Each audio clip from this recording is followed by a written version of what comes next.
ঢাকা বিশ্ববিদ্যালয় কেন্দ্রীয় ছাত্র সংসদ ডাকসু নির্বাচনের ইতিহাসে নতুন এক অধ্যায়ের সূচনা হয়েছে। প্রথমবারের মতো একই প্যানেলে প্রতিদ্বন্দ্বিতা করে স্বামী স্ত্রী দুজনেই জয়লাভ করেছেন।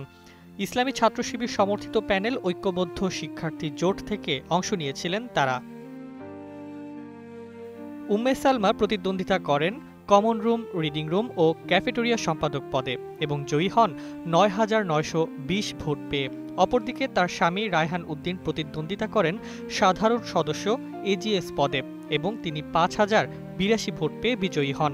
দুজনেই বিশ্ববিদ্যালয়ের ইংরেজি বিভাগের শিক্ষার্থী। জয়ের পর রায়হান উদ্দিন বলেন, প্রথমেই আল্লাহর কাছে শুকরিয়া আদায় করছি। আল্লাহ আমাকে তৌফিক দিয়েছেন কঠোর পরিশ্রম করার, শিক্ষার্থীদের কাছে যাওয়ার, তাদের কথা শোনার। শিক্ষার্থীরা আমাদের ওপর আস্থা রেখেছেন। এটি যেমন আনন্দের জায়গা, তেমনি বড় দায়িত্ব। আমরা সেলিব্রেশন করব না, আমাদের কাজই হবে সেলিব্রেশন। তিনি আরও যোগ করেন, সত্যিকারের অর্জন তখনই হবে যখন দায়িত্ব শেষে শিক্ষার্থীরা বলবেন, তোমরা দুর্দান্ত কাজ করেছ। স্বামী স্ত্রীর একসঙ্গে জয় প্রসঙ্গে উম্মে সালমা বলেন, আলহামদুলিল্লাহ, অনেক ভালো লাগছে। আমরা দুজনই জয়ী হয়েছি। শিক্ষার্থীরা আমাদের আস্থা রেখেছেন, এজন্য তাদের ধন্যবাদ জানাই।